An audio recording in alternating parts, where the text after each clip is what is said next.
दोस्तों आज की करंट अफेयर की क्लास में गुड मॉर्निंग फ्रेंड्स। होप आप लोग सब ठीक होंगे। आशा करते हैं कि अपने हेल्थ पे ध्यान दीजिए। बहुत गर्मी है, गर्मी से बचाव कीजिए और अपनी पढ़ाई कंटिन्यू जारी रखिए। और कोई भी डाउट हो तो आप कमेंट बॉक्स में पूछ सकते हैं।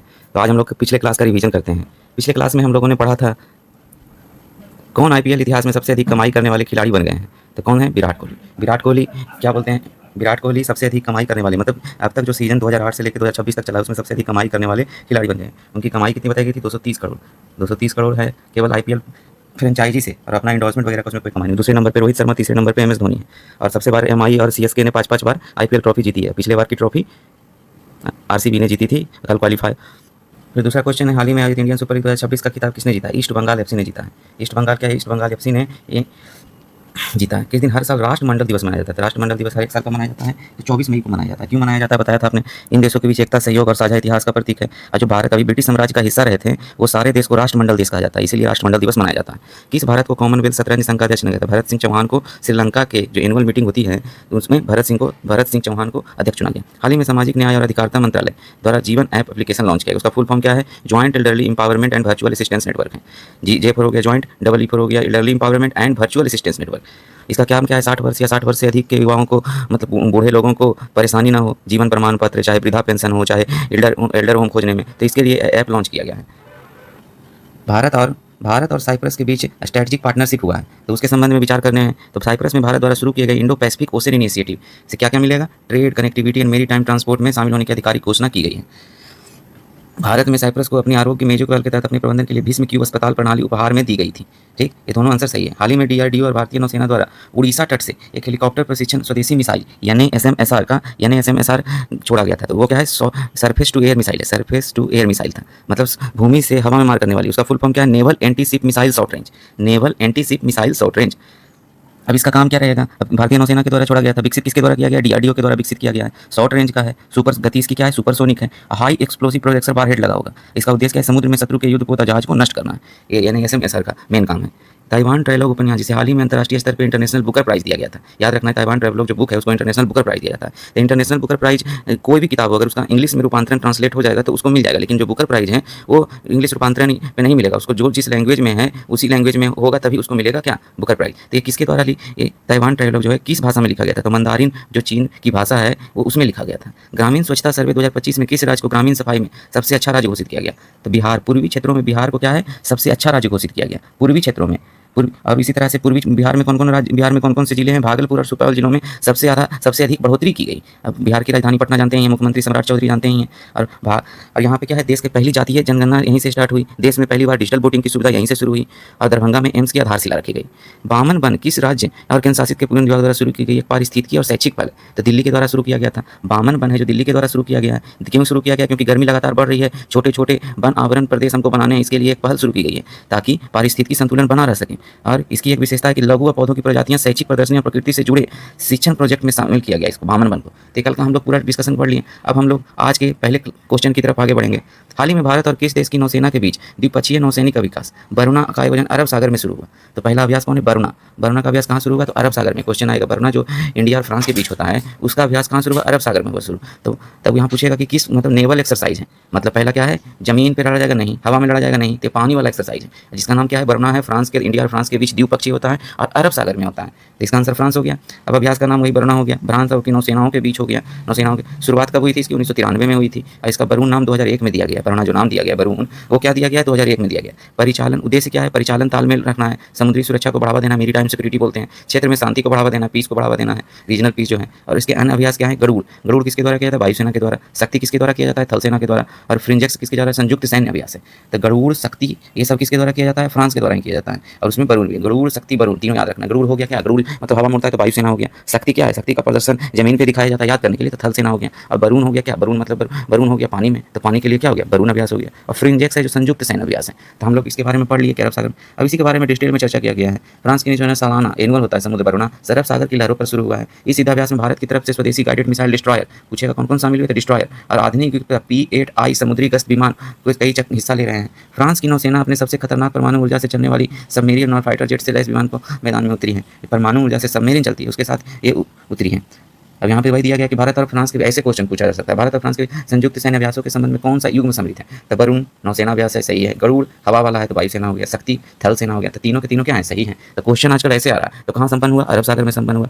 भारतीय नौसेना और फ्रांसीसी नौसेना के बीच द्विपक्षीय समुद्री सहयोग अभ्यास की शुरुआत किस वर्ष की गई, जिसे बाद में 2001 में वरुण नाम दिया गया? तो पहले ये शुरुआत 1993 में हुई थी, फिर इसमें 2001 में वरुण नाम दिया गया। तो आजकल ऐसे ऐसे क्वेश्चन आ रहे हैं डीपली, वही चीज़ है, इसीलिए हम आपको डीपली पढ़ा रहे हैं।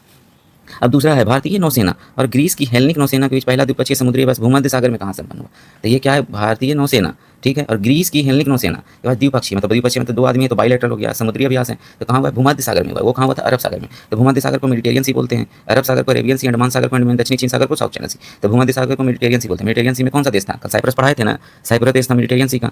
तो इसकी क्या है? अभ्यास का नाम क्या? भारत ग्रीस द्विपक्षीय समुद्री अभ्यास है। कब से कब हुआ? 18 सितंबर 2025 को भूमध्य सागर में संपन्न हो गया।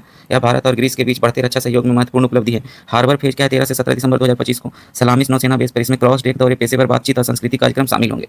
समुद्री चरण क्या है इसका? 17 से 18 सितंबर को भूमध्य सागर में। इसमें जटिल युद्धाभ्यास, रात्रिकालीन ऑपरेशन, यूएनआरपी, संयुक्त एएसडब्ल्यू गन फायरिंग और क्रॉस डेक हेलीकॉप्टर ऑपरेशन शामिल थे। भाग लेने वाली इकाइयाँ इसमें कौन थी? आईएनएस त्रिकंत था, इंडियन नेवल। हेलेनिक नौसेना का एचएस थेमिस्टोकस था। और महत्व क्या है? सर्वोत्तम विधियों को साझा करने, अंतर संचालन विकसित करने और दोनों नौसेना के बीच पेशेवर तालमेल बढ़ाने का एक महत्वपूर्ण अवसर है। तो ये किसका था? भारत और ग्रीस के साथ। ग्रीस को पहले यूनान भी बोलते थे। तो ग्रीस की हेलेनिक नौसेना के बीच था, भूमध्य सागर में संपन्न हुआ, 18 सितंबर को संपन्न हुआ, ठीक है। अब इसमें क्या क्या शामिल हुआ था? आईएनएस त्रिकंत और एचएस थेमिस्टोकस शामिल हुआ था। अब हम लोग नेक्स्ट क्वेश्चन की ओर आगे बढ़ते हैं। अब इसमें क्या है? वही चीज़ बताया गया है कि ये क्या है? पहले चरण में 13 से 17 सितंबर को हुआ, उसमें के बारे में बताया गया कि सेलामिस नौसेना बेस पर आयोजित हुआ था। क्रॉस डेक दौरे, चालक दल के बीच पेशेवर बातचीत और प्री सेल सम्मेलन आयोजित हुआ। एक्रोपोलिस का पवित्र चट्टान का दौरा किया गया। अब यहाँ पे बोला जाता है कि इस अभ्यास से क्या महत्व, इंपॉर्टेंस ऑफ दिस एक्सरसाइज। तो अंतर संचालन क्षमता में वृद्धि होगी, मतलब आपस में कैसे एक दूसरे से तालमेल करके आगे अगर कोई लड़ाई होती है या कुछ होता है तो कैसे हम लोग आगे उस पर काम करेंगे। सर्वोत्तम विधियों को साझा करने का अवसर है, पेशेवर तालमेल होना चाहिए और आपसी समझ को मजबूत करना है। क्षेत्रीय और वैश्विक समुद्री सुरक्षा में सहयोग को बढ़ावा देना है। तो सफल समापन हुआ, मतलब ये एक्सरसाइज क्या हुई? सफल हुई है। अभ्यास के समापन के बाद आईएनएस त्रिकंत भूमध्य सागर में अपनी तैनाती के अगले चरण के लिए आगे बढ़ गया। आईएनएस त्रिकंत का भी नाम याद रखना। अब प्रमुख युद्धाभ्यास के बारे में हम लोग चर्चा करते हैं। प्रमुख युद्धाभ्यास क्या कौन कौन है? भारत और अन्य देशों के बीच। तो भारत, श्रीलंका और मालदीव के बीच त्रिपक्षीय अभ्यास दोस्ती हुआ है। डिजर्ट साइक्लोन किसके बीच हुआ? भारत और यूएई के बीच हुआ, यूनाइटेड अरब एमिरेट्स, इसी को बोलते हैं संयुक्त अरब अमीरात।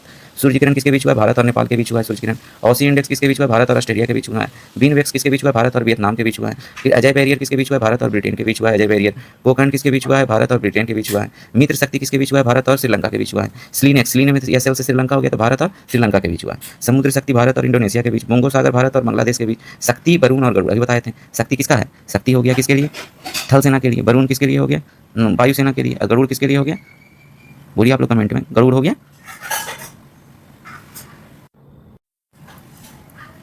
हवा, थल, वरुण, नेवी, जल के लिए। सैन्य मैत्री भारत और जापान के बीच। धर्म गर्जियन भारत और जापान। वीर गर्जियन भारत में एक्स जैसे हो गया जापान इंडिया मेरी टाइम एक्सरसाइज। जापान इंडिया मेरी टाइम में तो होता है समुद्री अभ्यास, मेरी टाइम एक्सरसाइज। सिनवैक्स किसके बीच हुआ? भारत और कंबोडिया। सी फॉर हो गया कंबोडिया इंडिया हुआ ना, C for Cambodia, I for India. Cambodia India के बीच रॉयल कंबोडियन आर्मी शामिल होती है, इसमें भारतीय सेना शामिल होती है। भारत और अमेरिका के बीच ब्रज प्रहार हुआ। युद्ध अभ्यास भारत और अमेरिका के बीच। टाइगर कला भारत और अमेरिका के बीच। इंदिरा भारत और रूस के बीच। मालाबार युद्ध अभ्यास 2025 गुआम में हुआ था। खान क्वेस्ट सैन्य अभ्यास मंगोलिया में हुआ। अभ्यास मैत्री भारत और थाईलैंड के बीच। 13वां भारत और किर्गिस्तान संयुक्त सैन्य अभ्यास खंजर आयोजित हुआ। खंजर किसके बीच हुआ है? भारत और किर्गिस्तान। और डस्टरिक अभ्यास किसके बीच होता है? भारत और उज्बेकिस्तान के बीच। और सैन्य अभ्यास साइक्लोन 4 किसके बीच हुआ? भारत और मिस्र के बीच, साइप्रस के बीच। भारत और मिस्र के बीच किसका हुआ है अभ्यास? सैन्य अभ्यास साइक्लोन 4 का हुआ। नहीं, साइप्रस को मिस्र नहीं कहते हैं, साइप्रस इजिप्ट को मिस्र कहते हैं, गलती से बोला गया, इजिप्ट को मिस्र बोला जाता है। साइप्रस भूमध्य सागर में एक देश है जिसके बारे में कल एक क्वेश्चन में चर्चा किया गया था कि भूमध्य सागर देश ना कि एशियन कंट्री है। मित्र होगा ना, याद रखिएगा, एक क्वेश्चन बता रहा हूँ। मित्र होगा जो क्या होगा? इंडिया और श्रीलंका के बीच होगा। लेकिन मैत्री जो होगा, मैत्री शक्ति अभ्यास भारत और थाईलैंड के बीच होता है। ये इंपॉर्टेंट है, क्वेश्चन में आएगा। तो मित्र कौन है? हम लोग नज़दीक में, तो मित्र हो गए इंडिया और श्रीलंका, और इंडिया और थाईलैंड मैत्री अभ्यास होता है। तो इसमें ये सब जो इंपॉर्टेंट है सारे को याद कर लेना है। अब हम लोग नेक्स्ट क्वेश्चन में बढ़ेंगे। हम लोग कब क्या पढ़ेंगे? प्लास्टिक प्रदूषण के बारे में। प्लास्टिक प्रदूषण जो हम लोग पॉलीथीन यूज करते हैं सब्जी वगैरह लाने में, उसको प्लास्टिक, क्योंकि वो लाखों करोड़ों साल तक वो भूमि में ही मतलब विघटन की दर बहुत कम होती है। तो प्लास्टिक हम लोग लाया गया था कि पेड़ों को बचाव करने के लिए प्लास्टिक की खोज की गई, लेकिन अब प्लास्टिक से ही पारिस्थितिकी संतुलन बिगड़ा हुआ। तो उसी के बारे में चर्चा किया गया कि प्लास्टिक प्रदूषण को समाप्त करने के लिए ग्लोबल प्लास्टिक ट्रीटी हुई थी। शिखर सम्मेलन का आयोजन किस अंतर्राष्ट्रीय संस्था के नेतृत्व में किया गया? तो ग्लोबल प्लास्टिक ट्रीटी की संस्था यूनाइटेड नेशन एनवायरमेंट प्रोग्राम के तहत किया गया था। अब यूनाइटेड नेशन एनवायरमेंट प्रोग्राम है क्या? Global plastic summit. अब ग्लोबल इसमें पढ़ा जाएगा कि ग्लोबल प्लास्टिक ट्रीटी शिखर सम्मेलन का आयोजन संयुक्त राष्ट्र पर्यावरण कार्यक्रम यूएनईपी के नेतृत्व में किया गया। तो इस शिखर सम्मेलन का मुख्य उद्देश्य क्या है? प्लास्टिक प्रदूषण को समाप्त करना है, वैश्विक कानूनी रूप से बाध्यकारी बनाना है, मतलब सब लोग इसको फॉलो करें। जो 70 माइक्रोन से कम का प्लास्टिक है उसकी खपत को कम करें या बंद करें। संयुक्त राष्ट्र पर्यावरण कार्यक्रम एक प्रमुख वैश्विक प्राधिकरण है। क्या है यूएनईपी जो यूनाइटेड नेशन एनवायरमेंट प्रोग्राम है वैश्विक जो क्या करती है पर्यावरण संरक्षण सतत विकास और प्रदूषण नियंत्रण के लिए देशों को सहयोग और नेतृत्व प्रदान करती है। तो इसका सही आंसर क्या हो गया यूनाइटेड नेशन एनवायरमेंट। अब यूएनईपी द्वारा ग्लोबल प्लास्टिक ट्रीटी किया गया। तो इसके मुख्य बिंदु क्या है, इसमें पहले 150 प्लस देश शामिल है। लक्ष्य है मिशन मोड प्लास्टिक का उन्मूलन करना है। दृष्टिकोण क्या है, वैश्विक सहयोग और संसाधन साइकरण और समाधान करना है। तो मुख्य बिंदु क्या है, कानूनी रूप से बाध्यकारी संधि और वैश्विक लक्ष्य है प्लास्टिक के पूरे जीवन चक्र उत्पादन से जो निपटान तक पर लक्ष्यों पर आधारित है। विकासशील देशों के लिए वित्त प्रौद्योगिकी और क्षमता निर्माण। अब यूनाइटेड नेशन जो एनवायरमेंट प्रोग्राम है इसकी स्थापना कब हुई थी, 1972 में हुई थी। पूछेगा यूएनईपी की स्थापना कब हुई थी, 1972 ईस्वी में हुई थी। इसका मुख्यालय जो है एक पहला मुख्यालय जिसका हेडक्वार्टर कहाँ है, केनिया के नैरोबी में है। ठीक, इसकी स्थापना कब हुई थी, 5 जून 1972। इसीलिए 5 जून को विश्व पर्यावरण दिवस मनाया जाता है। 5 जून को विश्व पर्यावरण दिवस इसी के उपलक्ष्य में मनाया जाता है। स्टॉकहोम केनिया नैरोबी में हुआ 5 जून 1972 को हुआ। मानव और पर्यावरण की सुरक्षा के लिए हुआ। तो पर्यावरण संरक्षण अभियान है, वैश्विक अभियान पर काम होगा। अब यूएनईपी के बारे में पढ़ते हैं कि क्या क्या लक्ष्य 2040 तक प्लास्टिक प्रदूषण को समाप्त करना है। तो पूछेगा क्वेश्चन में कि यूएनईपी के द्वारा कितना तारीख तक लक्ष्य रखा, कितने वर्ष तक, तो 2040 तक। भारत के लिए अलग या निश्चित अंतिम तिथि कोई नहीं है। यूएनईपी में भारत के लिए प्लास्टिक समाप्ति की कोई अलग या निश्चित अंतिम तिथि निर्धारित नहीं की है। भारत विकास और औद्योगिकरण का हवाला देते हुए प्राथमिक प्लास्टिक उत्पादन पर वैश्विक सीमा लगाने और प्लास्टिक का चरणबद्ध तरीके से हटाने फेज आउट के प्रस्तावों का विरोध करता रहा। भारत का ये क्या है, अपना कानून 1 जुलाई 2022 से देश में कम उपयोग और ज़्यादा कचरा फैलाने वालों पर सिंगल यूज प्लास्टिक पर पूर्ण प्रतिबंध लागू कर दिया था। लेकिन ये जमीनी स्तर पर सच नहीं है। आज भी बहुत सारे सिंगल यूज प्लास्टिक मार्केट में बिकते रहते हैं। 75 माइक्रोन से पतली प्लास्टिक थैलियों और कैरी बैग्स को पूरी तरह प्रतिबंधित किया गया। वैश्विक वार्ता की वर्तमान स्थिति, जो वैश्विक हम लोग अभी जो सम्मेलन की उसकी स्थिति क्या है, यूएनईपी के तत्वावधान में वैश्विक स्तर पर प्लास्टिक का उत्पादन और उपयोग रोकने के लिए कानूनी रूप से बाध्यकारी संधि ग्लोबल प्लास्टिक ट्रीटी बनाने पर अभी भी कई देशों के बीच बातचीत चल रही है। मतलब इसका संकल्प क्या है कि रिड्यूस करें प्लास्टिक को, रीयूज करें, रिड्यूस तो करें ही करें, रीयूज भी करें और फिर से रिसाइकिल भी करें और सही ढंग से डिस्पोज करें। नहीं मतलब डिस्पोज जो करें वो सही ढंग से करें ताकि पर्यावरण को हानि नहीं हो।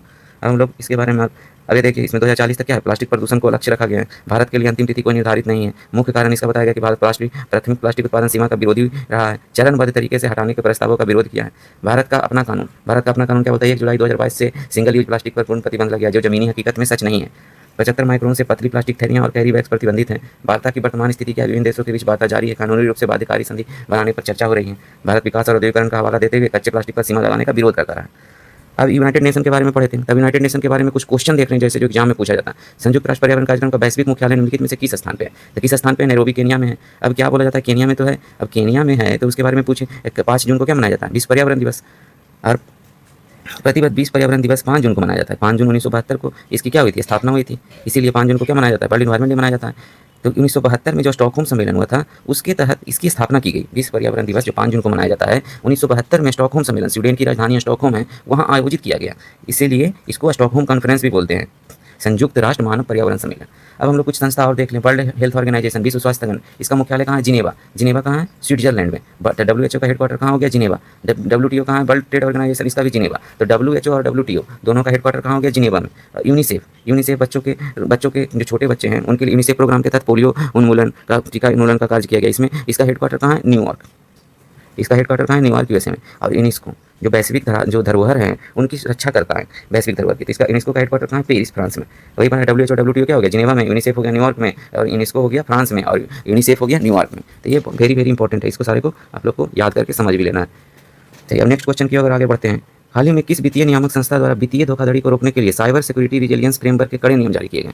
जो साइबर सिक्योरिटी का कड़ा नियम जारी किया गया वो किसके द्वारा जारी किया गया है, तो RBI का। तो RBI के बारे में आप लोग बहुत जानते हैं। RBI क्या है, last resort of the bank है। Last resort RESORT। अगर बैंक के पास पैसा नहीं रहती है तो बैंक किससे उधार लेती है, RBI से। तो ये दर को क्या बोलते हैं, रेपो रेट के हिसाब से RBI पैसा देती है, उसमें पर डे के हिसाब से ब्याज लगता है। तो RBI क्या है, last resort of the bank है, बैंकों का बैंक है। बैंक ऑफ बैंक RBI को बोला जाता है। RBI की स्थापना कब हुई थी, RBI की स्थापना 1 जनवरी। RBI की स्थापना कब हुई थी, RBI की स्थापना हुई थी 1 अप्रैल। जो नया फाइनेंशियल ईयर हमेशा जैसे हम लोग जनवरी से मनाते हैं, लेकिन यहाँ 1 अप्रैल से 31 मार्च चलता है। 1 अप्रैल 1935 को। ठीक, तो पहले गवर्नर कौन थे, तो पहले 1935 में हुआ था, उसमें क्या था, भारत गुलाम था। तो पहले कोई गवर्नर थे ऑसबोर्न स्मिथ, OSPOR यानी ऑसबोर्न स्मिथ। ये क्या थे, अंग्रेज थे। तो पूछेगा पहले भारतीय गवर्नर, तो पहले भारतीय गवर्नर पूछेगा तो CD देशमुख। लेकिन पहले गवर्नर पूछेगा तो ऑसबोर्न स्मिथ, क्योंकि देश गुलाम था तो उस समय अंग्रेजी हुकूमत थी, तो अंग्रेजी गवर्नर थे। तो पहले भारतीय गवर्नर कौन थे, CD देशमुख। अब इसके बारे में कुछ डिस्कस कर लेते हैं। अब डिस्कस क्या है, RBI ने सभी सहकारी या प्राइवेट बैंकों के साथ साथ NBFC, non banking finance corporation, NBFC का मतलब क्या था, नॉन बैंकिंग फाइनेंस कॉर्पोरेशन, इसके लिए क्या जारी किया, साइबर सिक्योरिटी रिजिलियंस फ्रेमवर्क के नियमों को काफ़ी कड़ा कर दिया है। इसके बारे में कुछ चर्चा हो गया। अब वही चीज़ RBI के बारे में दिया गया है, RBI हो गया। अब RBI में सभी सरकारी निजी बैंक और NBFC के लिए साइबर सिक्योरिटी रिजिलियंस फ्रेमवर्क की स्थापना की गई है। IRDAI के लिए फ्रेमवर्क की स्थापना की गई। अब यहाँ से हम IRDAI के बारे में पढ़ते हैं। तो IRDAI क्या, भारतीय बीमा विनियामक और विकास प्राधिकरण, इंश्योरेंस रेगुलेटरी डेवलपमेंट अथॉरिटी। इसको इंग्लिश में, एक सेकंड यहाँ पेज नहीं है, IRDAI को क्या बोलते हैं, इंश्योरेंस रेगुलेटरी डेवलपमेंट अथॉरिटी। ये क्या करती है, जो भारतीय जो बीमा होती है वहाँ प्रीमियम को रेगुलेट करती है और ग्राहकों के साथ कोई धोखा न करे उसको रेगुलेट करती है। यहाँ लिखा संपूर्ण बीमा और पुनर्बीमा उद्योग को नियंत्रित करती है और विकसित करने वाली सर्वोच्च संस्था है। इसकी स्थापना कब हुई थी, 1999 के RDI एक्ट के तहत हुई थी, लेकिन ये 2000 से लागू हुई। इसका मुख्यालय कहाँ है, हैदराबाद। हैदराबाद किसकी राजधानी है, तेलंगाना की राजधानी है। इसके हेड पर्सन अभी कौन है, अजय सेठ हैं। इसके हेड पर्सन IRDAI के कौन है, अजय सेठ हैं। RDAI का प्रमुख कार्य क्या है, पॉलिसी धारक की सुरक्षा करती है, ठीक है, पॉलिसी धारकों के हितों की रक्षा करती है, धोखाधड़ी रोकती है, बीमा कंपनियों को नियमन करती है, भारत में काम कर सभी बीमा और पुनर्बीमा कंपनियों को क्या देती है, लाइसेंस देती है, प्रीमियम का भी निर्धारण करती है। गैर जीवन जनरल जो बीमा है ये प्रीमियम दरों और शर्तों की निगरानी करती है, बीमा मध्यस्थों का भी नियमन करती है, एजेंटों, ब्रोकरों और अन्य मध्यस्थ के लिए लाइसेंस देती है और मानक तय करती है। अब IRDAI पढ़ लिए। अब दूसरा है NPCI, national payment corporation of India, national payment corporation of India. इसकी स्थापना कभी थी, 2008 में हुई थी। इसका काम क्या है, जो भारत में UPI आया, यूनिफाइड पेमेंट इंटरफेस, UPI का फुल फॉर्म क्या है, यूनिफाइड पेमेंट इंटरफेस। तो भारत में UPI को रेगुलेट करती है। अब IMPS, अब आगे हम लोग देखते हैं इसमें लिखा। अब जैसे इसमें क्या है, इसकी स्थापना 2008 में भारतीय रिजर्व बैंक और भारतीय बैंक संघ द्वारा किया गया। तो RBI और भारतीय बैंक संघ, इंडियन बैंक एसोसिएशन के द्वारा इसकी स्थापना की गई। ये क्या है, ये अम्ब्रेला बॉडी है, रिटेल या खुदरा भुगतान और निपटान।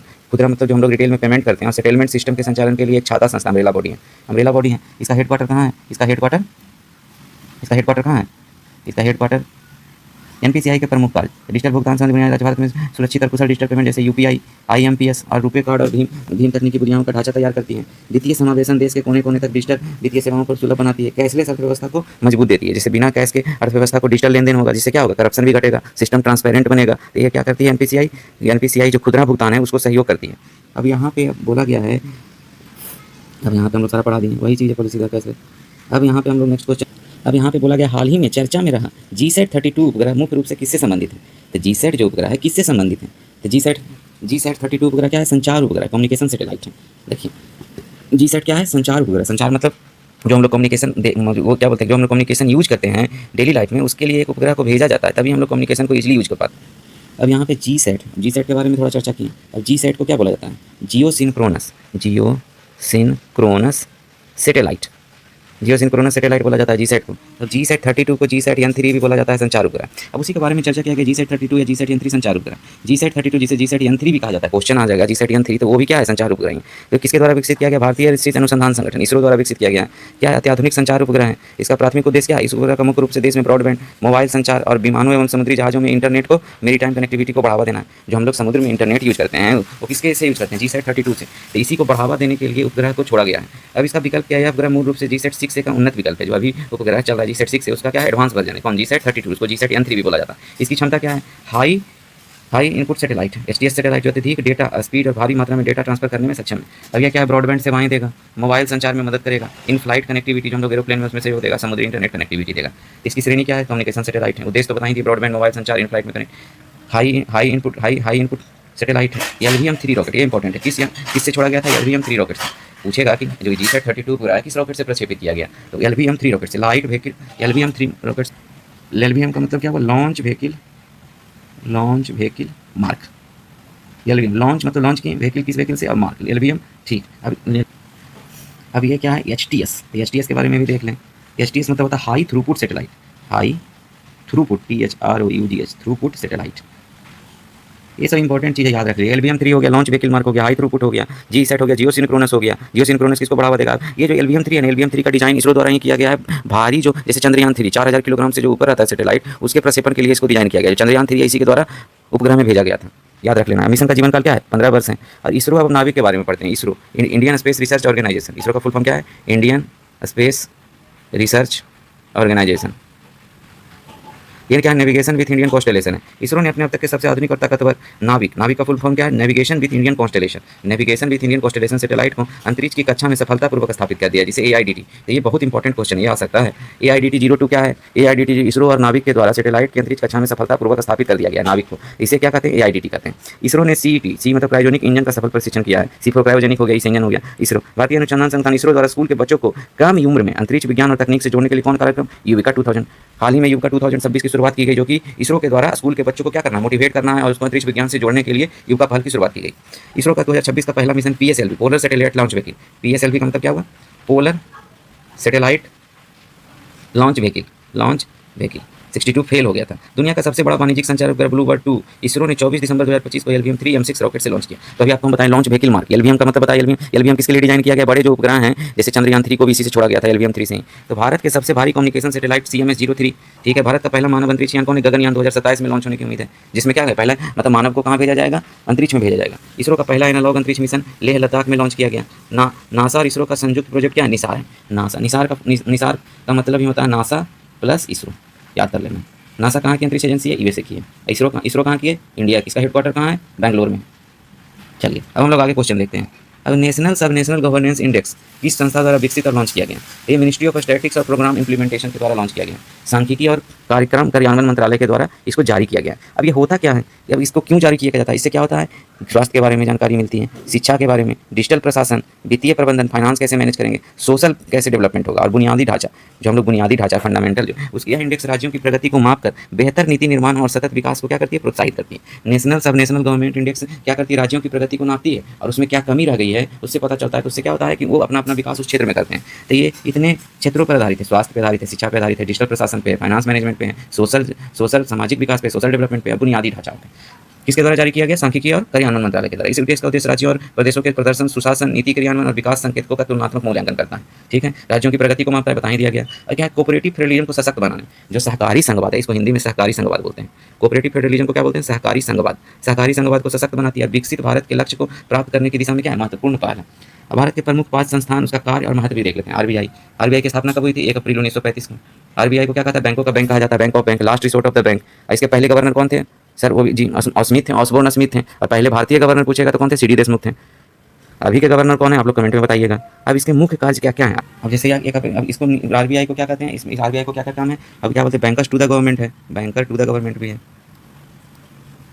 आरबीआई क्या है, बैंकर टू द गवर्नमेंट है। इसको और क्या बोला जाता है, बैंकर्स बैंक बोला जाता है, बैंकों का बैंक। फॉरेन करेंसी को क्या कहा जाता है, रेगुलेट करता है, कस्टोडियन ऑफ फॉरेन करेंसी भी बोला जाता है, कस्टोडियन ऑफ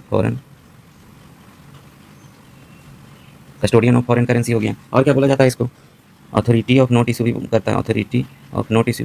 नोट कौन इशू करता है, आरबीआई इशू करता है। बैंकर्स और सेंट्रल बैंक भी है।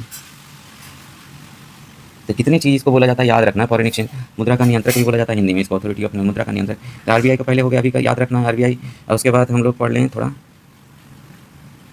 हाँ उसके बाद हम लोग क्या पढ़ लें, नेशनल सर्विस गवर्नेंस इंडेक्स हो गया।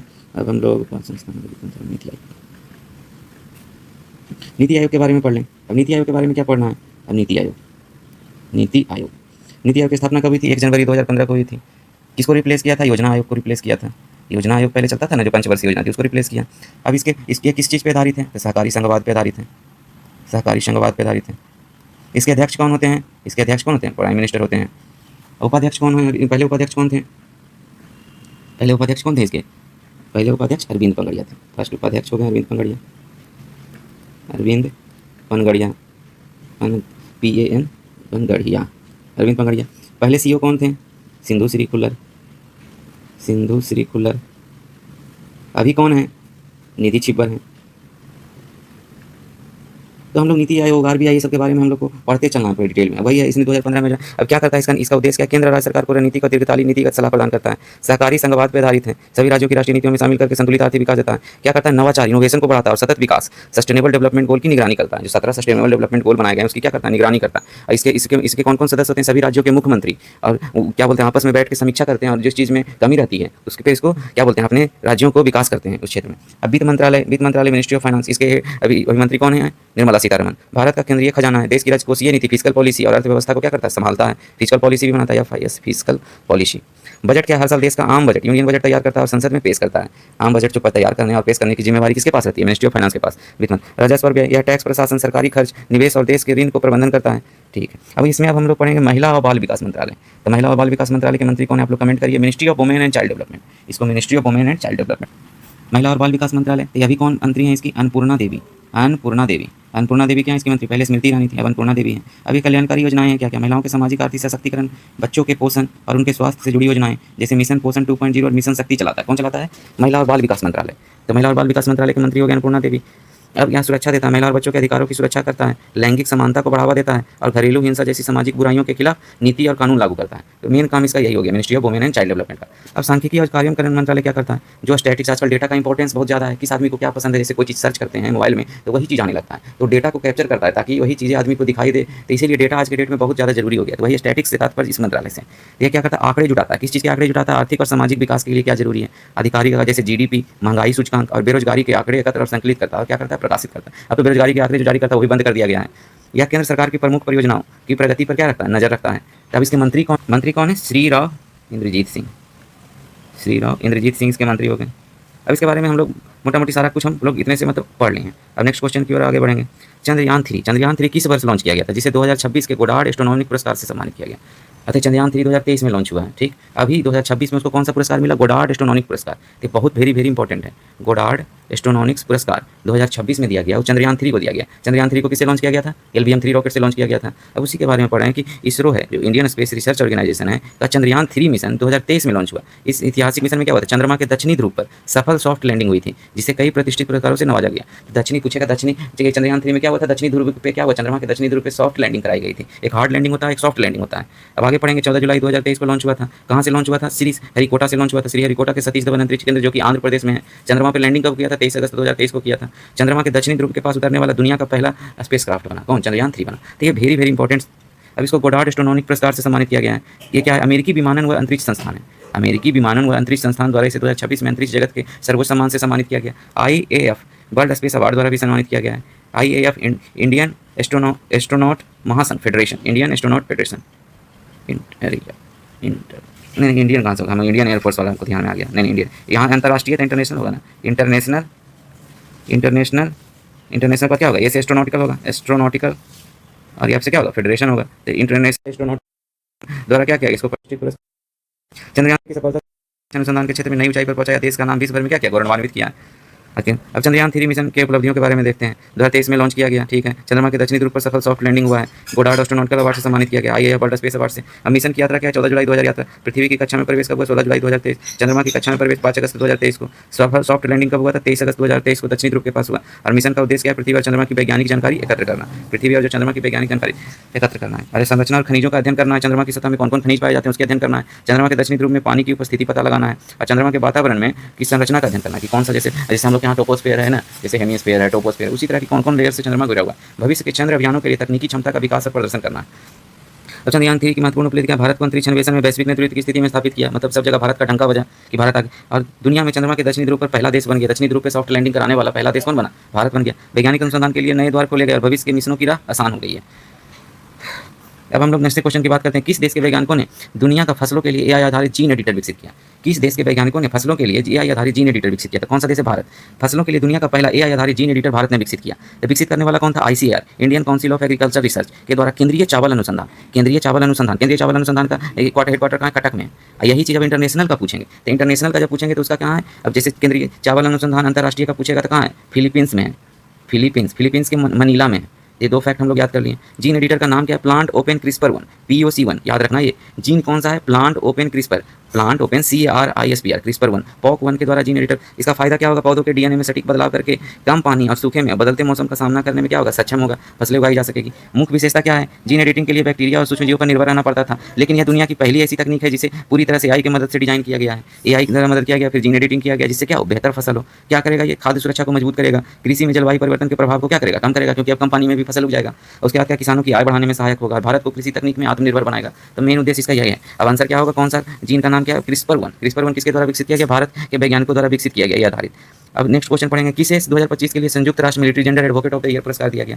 संयुक्त राष्ट्र military gender advocate of the year पुरस्कार अभिलाषा बाराक को दिया गया। तो अभिलाषा बाराक ये हैं, अभिलाषा बाराक के बारे में कुछ जानते हैं। यूनाइटेड नेशन ने 2025 के लिए भारतीय सेना की Abhilasha Barak United Nation military gender advocate of the year पुरस्कार से सम्मानित किया। यह सम्मान सैन्य बलों में जेंडर समानता, महिलाओं के सशक्तिकरण और उनके अधिकारों के लिए उत्कृष्ट कार्यों को मान्यता देता है। अब पुरस्कार का नाम क्या है? मिलिट्री जेंडर एडवोकेट कब दिया गया? 2025 में। किसको दिया गया? भारतीय सेना के अभिलाषा बाराक को दिया गया। प्रदानकर्ता कौन है? यूनाइटेड नेशन है। इसका उद्देश्य क्या है? सैन्य बलों में जेंडर समानता को बढ़ावा देना है, महिलाओं का सशक्तिकरण करना है और उनके अधिकारों के लिए योगदान को सम्मानित करना है। ये क्या है? अभिलाषा बाराक भारतीय सेना की अधिकारी हैं और कहाँ? United nation peace keeping mission में जेंडर एडवोकेसी और महिलाओं के सशक्तिकरण के क्षेत्र में उत्कृष्ट नेतृत्व और समर्पण के लिए जानी जाती हैं। ये United nation peace keeping force Lebanon गई थी। एक्चुअली में ये लेबनान गई थी। United nation peace keeping mission के तहत ये लेबनान गई थी और वहाँ महिलाओं से जुड़े मुद्दे को, उनके अधिकारों के बारे में इन्होंने चर्चा की।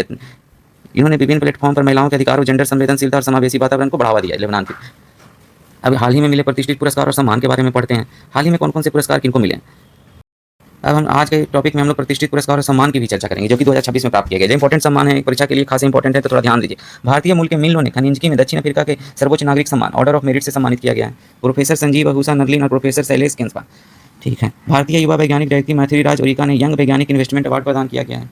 बेस्ट सेलर ग्रुप सम्मान नो फ्री लंच पुस्तक के लिए जेनरिक पुरस्कार 2026 में प्राप्त हुआ है जापानी लेखक संतोष यागी सुआबो को। इन्फोसिस ने वित्तीय समावेशन हेतु श्रेष्ठ प्रणाली 2026 के पुरस्कार की घोषणा की है। सुप्रिया सैल ने समग्र भारतीय चित्रकला और कंपोजर अमर अरविंद को 2026 के प्रतिष्ठान पुरस्कार से सम्मानित किया गया। केरल के एम टी वासुदेवन नायर 2025 गुरुजरा सम्मान से सम्मानित है तेलुगु साहित्य के गुणवत्तापूर्ण योगदान के लिए। असम के डॉक्टर अनंतराम को breakthrough prize in fundamental physics 2026 से सम्मानित किया गया। मिशन जलवायु सम्मेलन में ग्लोबल ग्रीन मिशन से सम्मानित किया गया ग्रीन क्वालिटी सर्वोच्च पुरस्कार को। WWF नेशनल अवार्ड किसको दिया गया? एन मनीष गुरकल को दिया गया। प्रोफेसर एम एस स्वामीनाथन कौन थे? एम एस स्वामीनाथन हरित क्रांति के जनक थे। उनकी बेटी को अभी कौन सा पुरस्कार मिला था? एफआरएस में, एफआरएस की दूसरी महिला के रूप में चुना गया था, कल हम लोगों ने पढ़ा था। प्रोफेसर CS श्रीनिवास राव को दिया गया। बेस्ट फीमेल डायरेक्टर अवार्ड किसको दिया गया है? माधवी सिमर को दिया गया है। AR रहमान ग्लोबल पुरस्कार कैलाश त्रिपाठी को दिया गया है। तो इसी तरीके से जो कुछ पुरस्कार दिए गए हैं इसको एक बार आप लोग पढ़ लीजिएगा। चंद्रयान 3 की मिशन की मुख्य बातें अभी बताई थी। 14 जुलाई तो सतीश धवन हरिकोटा से किया गया। चंद्रमा पे लैंडिंग कब किया था? 23 अगस्त 2023 को किया था। इसकी उपलब्धि क्या है? चंद्रमा के दक्षिणी ध्रुव पे सॉफ्ट लैंडिंग किया था। इसका उद्देश्य क्या था कि चंद्रमा के सतहों पे पानी और खनिजों का पता लगाना, ताकि वहाँ शोध करके कुछ मानव जनजाति के लिए खनिज उपलब्ध कराए जा सकें, वैज्ञानिक प्रोत्साहन मिलेगा। इसी तरीके से सारे कुछ आप लोग को पढ़ लेना। अब है प्रतिवर्ष किस दिन हर साल विश्व थायराइड दिवस मनाया जाता है? विश्व थायराइड दिवस 25 मई को मनाया जाता है।